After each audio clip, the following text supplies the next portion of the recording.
গতকালকে third summative পরীক্ষা, যেটি দুর্গাপুজোর আগে হবে বা পরে হবে, এবং সেখানে দেখলাম ভাগনাডিহি কেন বিখ্যাত, অতি আনকমন। এবং এই ভাগনাডিহি 1830 সালের 1855 সালে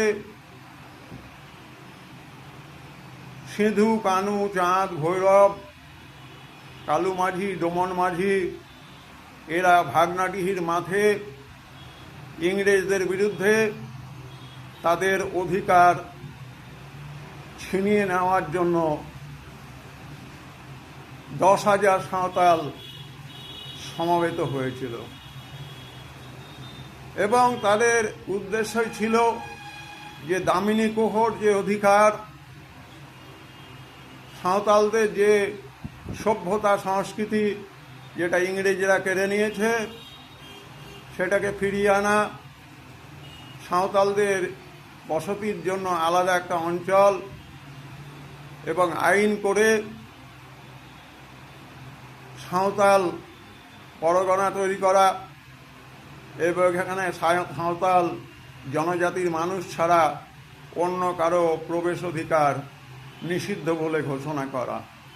কিন্তু দেখলাম ইংরেজরা বিনা প্ররোচনায় এই নিরস্ত্র সাঁওতালদের ভাগনাডিহির মাঠে আক্রমণ করে বসে।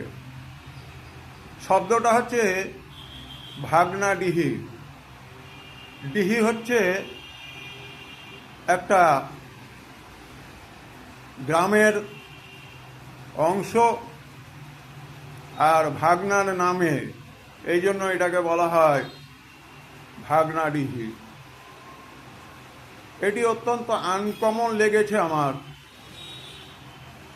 যে 2 নম্বরের একটি প্রশ্ন, ভাগনাডিহি কেন বিখ্যাত।